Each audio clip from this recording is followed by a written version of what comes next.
오늘 21절부터 24절까지는 70인 전도대가 가서 예수 그리스도의 이름으로 귀신들도 항복하고 또 주의 복음을 전하고 돌아와서 있을 때 예수님께서 말씀하시죠. 이 부분에 대해서 감사 기도드리면서 볼 자는 보고 들을 자는 듣는다라는 말씀을 하시죠.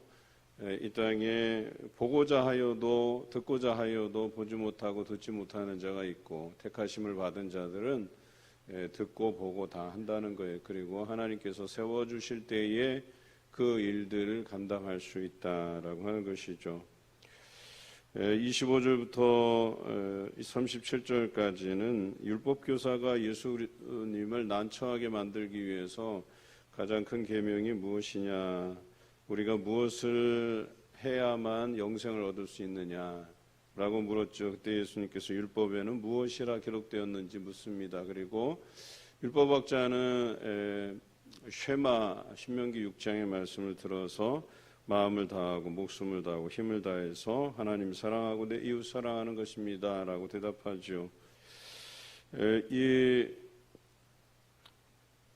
조항에 대해서 율법학자는 그래도 나름대로 자기는 이것을 잘 지킨다고 생각했지만, 그것은 이제 자기가 원하는 바에 의해서 자기가 생각하는 기준에 맞춰서 하나님 사랑하고 이웃 사랑을 실천한 것이지, 하나님께서 요구하시는 삶, 예수님께서 여기서 요구하시는 것은 너희가 증오하는 대상에 대해서까지 사랑해야만 그것을 진정한 사랑이라고 정의하시죠. 이것이 대단히 중요합니다. 특히 사마리아 사람이 이 예루살렘에서 여리고로 내려가다가 강도 만난 사람을 이렇게 돌보아주는 장면이 나오잖아요. 그러니까 여기서 말하는 예루살렘에서 여리고로 내려가다가라고 하는 표현은 사마리아 사람이 아닌 다른 사람, 적어도 제사장으로 보이는 레위인으로 보이는 사람들이 그저 지나쳐 버린 아마도 유대인이 아니었을까 하는 생각을 해보는 거죠. 그래서 자기 동족이 그곳에서 강도 만나서 거반 죽게 되었는데 제사장이 길로 가다가 피하여 지나가고 레위인도 보고 피하여 지나갔다, 이렇게 표현하고 있죠. 자기 동족도 자기 가족도 돌보지 않는, 어제 제가 신방을 다녀오고 나서 느낀 것인데, 기도 요청을 하는데 이제 자기 기도기도 하지만 또 자기와 함께한 직원의 가족을 위해서 기도해 달라는 요청이었었어요. 그런데 어떻게 가족이 가족을 저렇게 돌아보지 않고, 또 가족이 가족을 존경하지 않고 그렇게 서로 마음을 같이 나누지 않는 그런 상태가 되었을까? 그것을 안타깝게 본 우리 교회 집사님이 그를 위해서 기도 좀 해달라고 해서 기도하는데 참 안타까움이 많았어요. 그러니까 우리가 우리 가족들을 돌보지 않는 경우도 있다는 거예요. 가족을, 자녀를, 부모를 학대하고 때리고 그리고 버리고. 그런데 뭐 이 동족쯤이야 이렇게 지나쳐버리고 우리의 관심 밖에 두는 것이 일반이겠다 하는 생각도 해봅니다. 그런데 오늘 사마리아 사람은 그들이 적대시 여기는 사람이에요.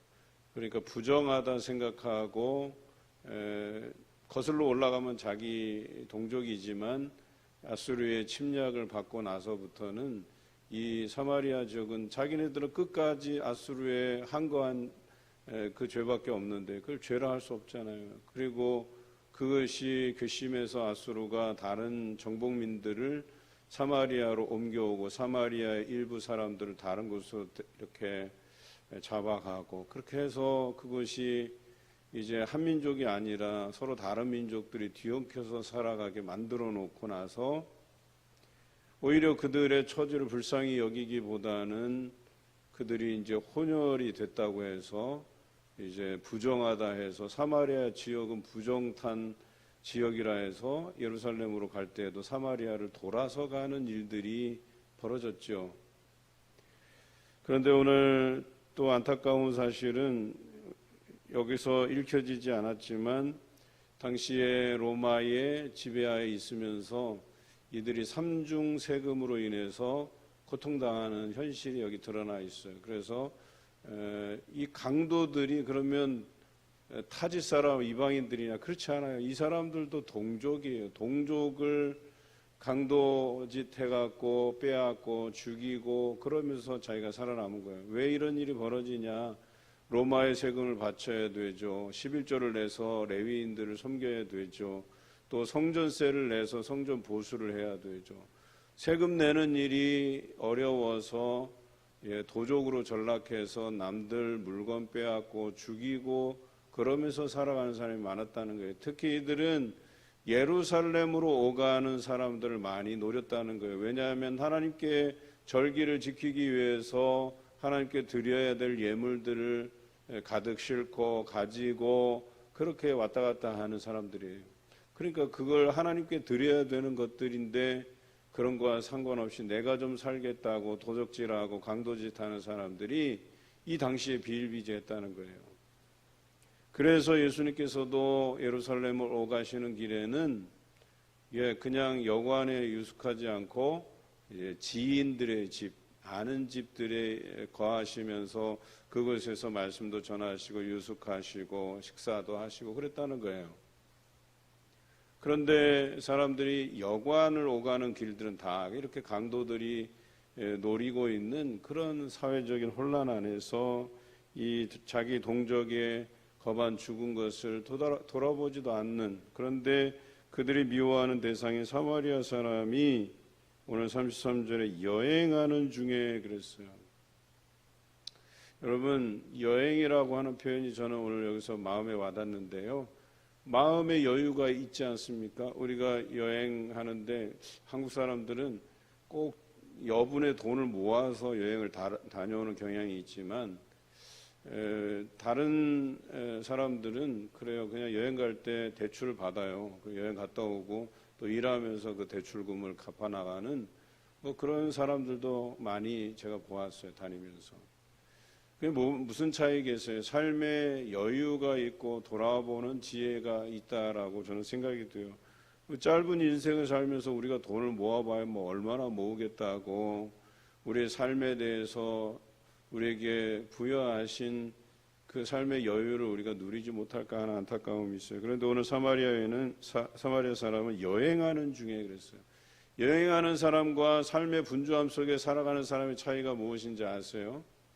자세히 보고 자세히 보지 않는다의 차이예요. 그런데 나의 삶의 분주함 속에서 살면 우리 주변을 자세히 들여다볼 시간이 없어요. 삶의 여유가 없어요. 누가 어려움을 겪든 그런 거에 대해서 우리가 관심 받게 일이에요. 그런데 우리가 하나님의 사람으로 살아간다고 하는 것은 이 땅에서 여행하는 삶과 같아요. 마치 소풍을 가서 자연을 만끽하고 하나님께서 내게 주신 누리게 하신 그것들을 충분히 누려가는 그 삶이 얼마나 좋고 감사한지 몰라요. 주일날 예배 마치고 피곤하지만 우리 남성교회 회원들하고 같이 식사하는 자리도 즐겁고 또 오는 길에 우리 권사님들이 또 전화 주셔서 같이 차 한잔 마시는데 참 아내랑 오면서 소소한 그 기쁨이 참 즐겁다. 그 육신은 피곤한데 그래도 그 교제를 통해서 우리를 돌아볼 줄 알고 서로 이제 사적인 이야기들도 그냥 이렇게 웃으면서 대화할 수 있다는 게 얼마나 행복한 일인지 우리가 가끔씩은 잊어버리고 사는 것 같아요. 또 교회 와서도 그냥 예배 드렸다 해서 하나님 앞에 우리의 본분을 다 했다 하고 그냥 집에 가서 쉬는 것보다 우리가 중식을 나누면서 함께 웃으면서 대화하고 또 예배 후에 3, 4, 5 또 우리가 서로 격려하고 서로의 그 고충을 들어주고 기도할 수 있다면 그것이 얼마나 좋은가라고 하는 것이죠. 그런데 오늘 레위인이며 제사장이며 그 분주함 때문에 자기 동족의 아픔을 돌아보지 않고 보면서도 그냥 지나가는 거예요. 그러나 사마리아 사람은 여행 중에 그것을 보고 지나치지 않고 자신의 것들을 그에게 할애하고 심지어 그 여관 주인에게 혹시라도 비용이 더 들면 내가 돌아와서 비용을 지불하겠다라고 하는 이 삶의 여유를 보라는 거죠. 사순절 기간 우리가 삶의 분주함 속에서 살아가면 하나님께서 원하시는 삶을 구별하여 드릴 수 없게 돼요. 사순절이라고 하는 것은 우리 삶에서 많은 부분을 양보하고 희생하고 그래서 하나님께 드려야 될 분량들을 드려야 하는 그런 시기이지, 그냥 내가 분주한 삶에서 살다 어쩌다 시간 나면 그 시간을 하나님께 드리는 게 아니라는 거예요. 그런데 많은 사람이 앞에서 말했지만 보여지고 들려지기를 원하지만 보여지고 들려지지 않는다는 거예요. 보여지고 들려지는 사람만이 하나님의 그 귀한 것들을 마음에 담을 수 있고, 삶의 분주함 속에 매몰되지 않은 사람만이 나의 삶을 하나님 앞에 구별하여 드릴 수 있고 좋은 것을 듣고 보고 할 수 있다는 것을 명심하시기 바랍니다. 오늘 그 말씀의 연속선상 안에서 마르다와 마리아의 이야기를 하고 있어요. 마르다는 예수님을 영접하고 예수님께 좋은 음식을 대접하기 위해서 분주했지만, 마리아는 예수님께서 원하시는 것이 무엇인가를 제대로 알고 예수님 앞에서 그의 말씀을 경청했단 말이에요. 그때 마르다가 화가 나요. 나는 지금 준비할 게 많은데 왜 동생 마리아는 예수님 앞에서 그렇게 그냥 나를 좀 도와주면 좋겠는데. 그래서 예수님께 요청해요. 제 동생에게 이야기해서 나를 좀 도와주라고. 그런데 예수님께서 하시는 말씀은 전혀 뜻밖의 이야기죠. 뭐예요? 마르다야 마르다야, 내가 많은 일로 염려하고 근심하나 몇 가지만 하든지 아니면 한 가지만 하라고 그래요. 우리 지금 표현으로 하면 그냥 라면 하나 끓여도 되니까 그렇게 많이 준비할 것 없이 와서 말씀을 들으라는 이야기예요. 그러니까 마리아는 뭐가 중요한지 알았어요. 그래서 예수님께 뭘 대접하는지가 중요한 게 아니라 예수님께서 그의 말을 들어줄 것을 원하신다는 것을 알았던 거예요. 이게 너무나도 중요하다는 사실이에요. 제가 대학 시절에 우리 교회 담임 목사님이 신방을 가면 사모님이 항상 하시는 일이 뭐냐면, 가면 늘 뭘 준비를 하니까 그래 많이 준비 안 해도 돼요. 뭐 상다리가 거의 휘어질 정도로 준비하는데 그렇게 하지 않아도 돼요. 목사들이 먹고 즐기는 걸 원하는 게 아니거든요. 함께 예배드리고 말씀 나누는 걸 더 행복하고 즐겁게 여기지. 그러면 사모님이 꼭 가갖고 거기서 뭘 이렇게 음식 장만하는데 같이 준비해주고 막 이러는 모습을 자주 봤거든요.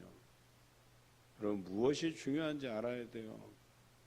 목사에게 뭐 맛있는 음식 대접하는 건 물론 중요하죠. 근데 그게 중요하지 않아요. 사실은 우리가 함께 준비된 말씀, 우리의 속내를 털어놓고 서로 기도의 제목을 나누고 그것을 말씀을 토대로 해서 우리가 함께 어떻게 살 것인가를 격려해주고 말씀을 받고 믿음으로 살아가는, 그것이 우리에게 중요한 것이.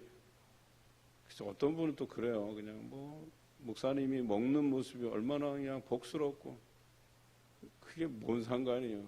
또 뒤룩뒤룩 살쪄갖고 있으면 아우 저 목사님 일도 열심히 안 하고 맨날 먹는 것만 밝힌다고 또 이렇게 얘기할 거 아니에요.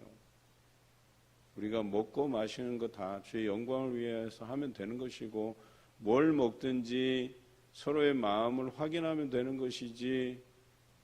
오늘 성경에 보면 사마리아 사람이 마치 여행하듯이 자신의 주변에서 하나님께서 베푸신 것들을 돌아보는 중에 그 중상을 입은 자기 동족을 미워하는 그 사람을 보게 되고, 그 중에 하나님께서 주신 긍휼히 여기는 마음으로 그를 돌봐주셨듯이, 이 마리아는 자기 일에 분주한 제사장과 레위인 같았지만 여기서 말하는 마르다는 여행하듯이 자기가 하나님께서 뭘 기뻐하실까, 예수님께서 뭘 기뻐하실까, 그분의 말씀을 경청하는 것을 기뻐하시겠지, 그분이 기뻐하실 만한 일을 했던 것이 얼마나 중요한 것인가를 우리에게 말해주고 있죠. 그래서 마리아가 이 좋은 편을 택한 것을 너는 빼앗지 말라고 선언하시잖아요. 너도 네가 드리고 싶은 것을 드릴 게 아니라 내가 요구하는, 내가 좋아할 만한 것들을 하라는 거예요. 그런데 우리는 우리 기준대로 내가 좋아하는 일을 하나님께 드리려고 하지만 우리 하나님께서는 그걸 요구하시는 게 아니라 하나님께서 요구하시는 그 삶을 우리가 행하기를 원하신다라고 하는 거예요. 예수님도 그와 같이 이런 일들, 아마 이 누가복음의 저자는 이게 다 연관성 있게 이 일들을 엮어내고 있거든요. 오늘 이 말씀을 통해서 과연 하나님께서 우리에게 요구하시는 삶이 뭐냐, 그 더 큰 계명 그거 아는 거 중요하지 않아요. 그 아는 것을 어떻게 실천해 가느냐가 중요한 거지. 율법학자는 자기 동족, 자기 부류들, 또 하나님을 잘 섬기는 그런 사람들과 어울렸기 때문에 그런 사람들 충분히 사랑할 수 있고 섬길 수 있고 그렇단 말이에요. 그런데 정작 자기가 도와줘야 될 그 이웃들, 심지어는 사마리아 사람들, 심지어는 원수까지도 그런 데까지 나아가기에는 너무나도 부족한 것이죠. 오늘 이 예화를 든 게 뭐예요? 사마리아인은 그들의 이웃이 될 수 없다고 생각한 거예요. 그런데 이 비유를 통해서 누가 이 사람의 참된 이웃이냐 했을 때 사마리아 사람이라고 말하기가 두려운 거예요. 지금까지 사마리아 사람들은 우리와 다른 부류고 그들은 죄인 취급당하는, 부정한 땅으로 취급당하는 그 지역에 사는 사람들이었거든요. 그런데 차마 율법학자가 그들을 내 이웃이라고 말할 수 없었던 이런 상황이 벌어진 거죠. 그것은 율법에 기록된 대로 하나님 사랑하는 것도 아니고 내 이웃 사랑하는 것도 아니라고 답변해 주시는 비유예요. 뿐만 아니라 우리는 우리의 기준에서 우리의 최선을 다한 것이 마치 하나님께서 요구하시는 삶이었고 내 본분을 다한 것처럼 이야기하지만 그거는 그 사람 기준이에요. 하나님께서 정작 우리에게 요구하시는, 즉 사마리아 사람들도 이웃이라 칭할 수 있고 도와줄 수 있고 사랑할 수 있는 그 범주까지, 그리고 분주한 일로 인해서 준비하는 것보다 예수 그리스도의 그 말씀을 귀 기울여서 듣고 경청하는 일에 최선을 다하는 그런 사람을 찾으신다라고 하는 것을 잊지 마시기 바라요. 그것이 오늘 본문의 말씀에서 우리가 깨달은 바입니다. 사순절 기간 내가 무엇을 할 것이냐 보다는 주님께서 뭘 요구하시는지에 대해서 제대로 알고 또 그것을 드러낼 수 있는 여러분 되시길 주님의 이름으로 기원합니다.